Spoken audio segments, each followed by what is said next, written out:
Mastering the NPPE exam, a complete guide for engineers and geoscientists. Welcome to this comprehensive session on mastering the National Professional Practice Exam, or NPPE.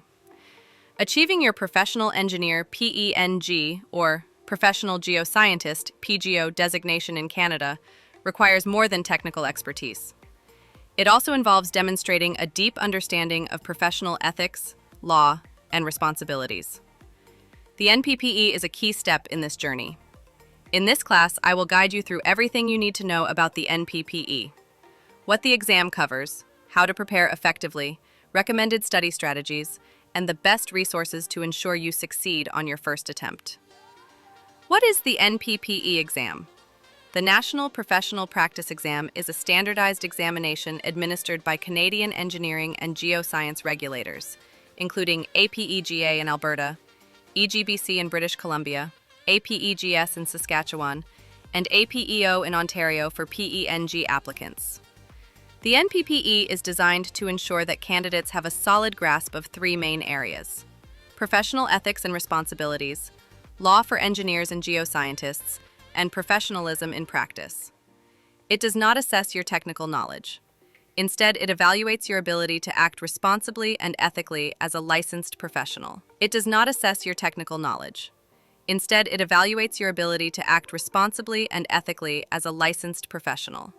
NPPE exam format and structure.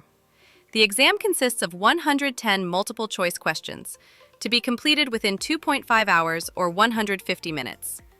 It is delivered by computer and can be taken remotely under supervision or in a test center.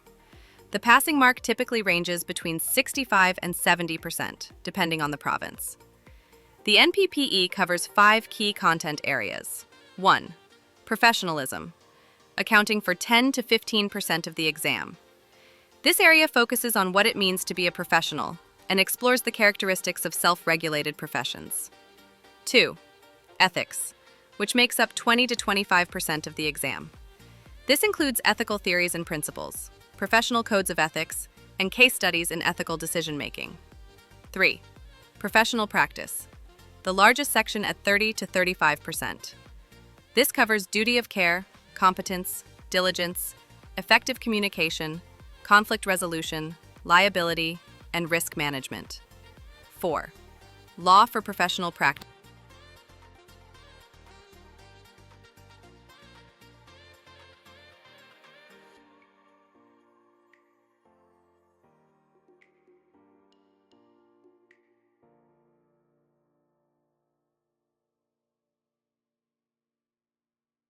Second, use official study materials.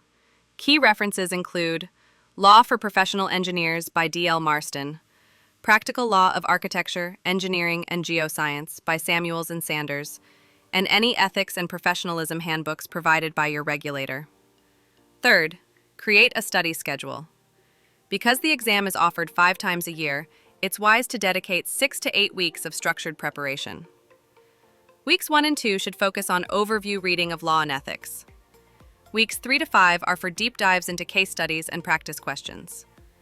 Weeks 6 and 7 should be devoted to mock exams and targeted review of weak areas. Week 8 is reserved for final review and exam strategy. Fourth, practice with mock exams. Working through NPPE-style multiple-choice questions is one of the best ways to build confidence. It familiarizes you with the question style, improves time management, and helps you learn how to eliminate distractors effectively. Fifth, focus on case studies. Ethical dilemmas often appear in the exam. Practice applying codes of ethics to real scenarios. Consider how to balance your duty to public safety with obligations to employers or clients. Work through examples step by step to strengthen your judgment. Common mistakes to avoid. Many candidates underestimate the NPPE because it's not technical. However, the wording of questions can be tricky. Another common mistake is focusing only on ethics, even though law can make up a large portion of the exam.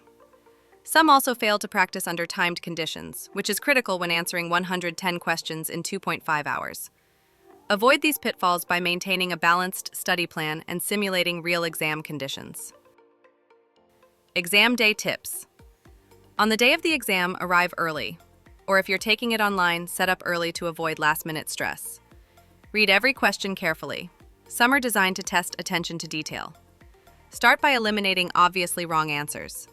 If you encounter a difficult question, mark it and return later. Don't lose valuable time. Stay calm, manage your stress, and use deep breathing techniques to maintain focus. Frequently asked questions. Let's address some common questions. How many times can you attempt the NPPE?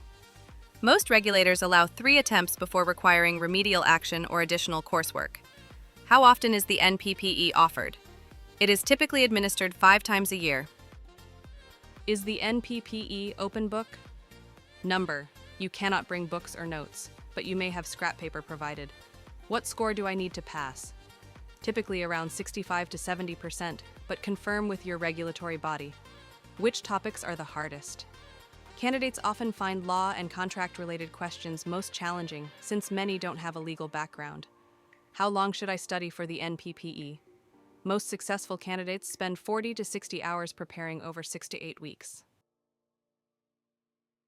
Conclusion: the NPPE is less about memorization and more about applying professional judgment, ethics, and legal knowledge to practical situations. With proper preparation, using official references, practice exams, and consistent study, you can pass on your first attempt and move one step closer to your P.eng or P.geo designation.